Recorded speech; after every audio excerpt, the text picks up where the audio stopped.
A UFO is typically seen by just one or two people who happen to glance up at the sky at precisely the right moment. This makes it easy for skeptics to dismiss these witnesses as just a few crackpots looking for attention. But what happens when an entire city sees a massive formation of UFOs? U.S. Army planes quickly took to the dark skies, but whether they contacted the object has not been announced. Army officials say they will not comment until they receive a full report of the action. Sounds like science fiction, right?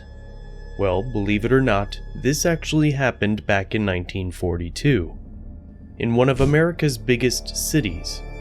This incident has become known as the Battle of Los Angeles, and it continues to stump even the most conservative UFO skeptics to this day. But what exactly happened on that strange night in the City of Angels? What exactly did the citizens witness? Let's find out.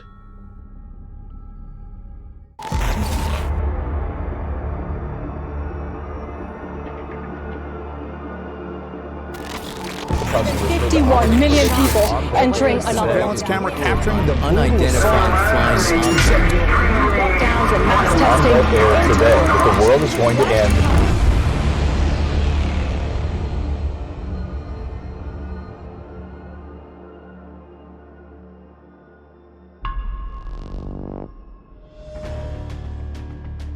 On the West Coast, tensions were running high in February of 1942. Just a few months prior, Pearl Harbor had been attacked by Imperial Japan.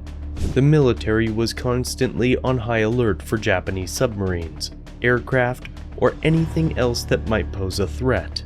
The US military was even firing on American fishing boats after mistaking them for Japanese vessels.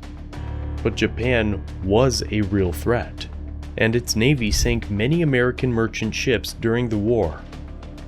On February 23rd, a Japanese submarine surfaced and fired artillery shells at an oil field near Santa Barbara, marking the first time the United States had ever been bombed during World War II.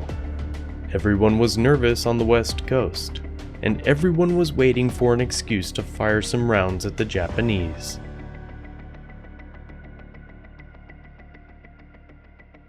To this day, we still don't know what sparked the Battle of Los Angeles. We do know that the US military picked up a strange radar contact about 120 miles away from LA. As soon as the radar contact was detected, air defenses sprang into action. Anti-aircraft and .50 caliber machine guns were pointed up to the sky. Powerful searchlights scanned for any possible threats. At some point, air defense crews saw something. Some say that it was one giant UFO, while others say it was a large formation of strange lights in the sky.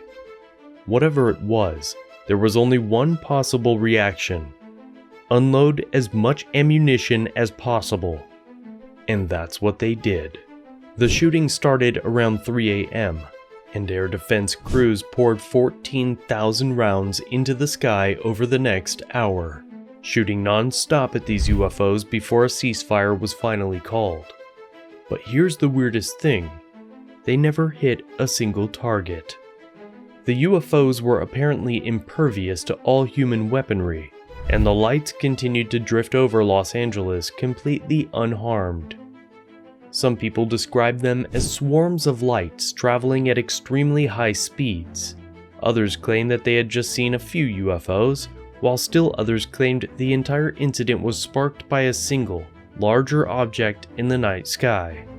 Regardless of the details, it seemed clear that there was something flying above Los Angeles, as tens of thousands of witnesses claimed to have seen UFOs that night.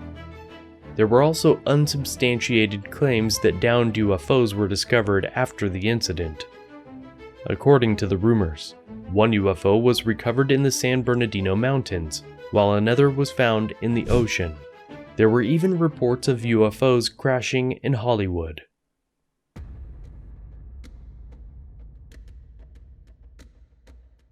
Even the military couldn't really get its story straight after the incident. In the end, it proposed several possibilities. First, they suggested that the Battle of Los Angeles was caused entirely by nerves. Too many high-strung, trigger-happy soldiers just itching to pour some lead into Japanese aircraft. Some made a mistake and started firing, and before anyone could stop it, everyone was lighting up the sky with thousands of rounds. Others saw the tracer fire and assumed that Los Angeles was under attack, and joined in as well. It was all just a false alarm, a mistake made by inexperienced soldiers. The Los Angeles Times later referred to it as a case of the jitters. The military also suggested that the entire incident could have been sparked by a weather balloon, claiming that these balloons often had lights attached to them, explaining away the UFO sightings across the city by thousands of eyewitnesses. It quickly became clear that there were no Japanese planes above Los Angeles. This became even more obvious after the war ended, when the Japanese themselves admitted they had never flown aircraft of any kind over Los Angeles. So if it wasn't the Japanese, then who was it? And if the Japanese weren't flying planes over LA, then what did the artillerymen see? One gunner later stated, "I could barely see the planes, but they were up there all right.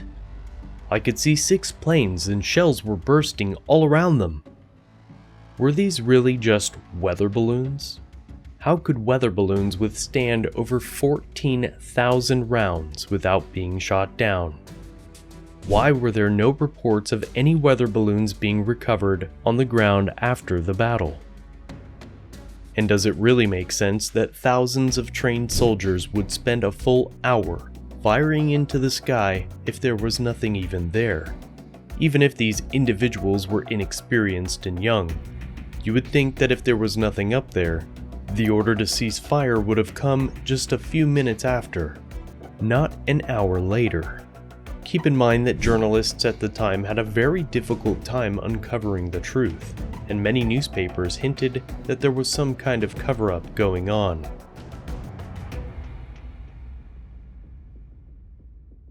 When an entire city looks up at the night sky and witnesses a massive formation of UFOs, the incident becomes extremely difficult to deny.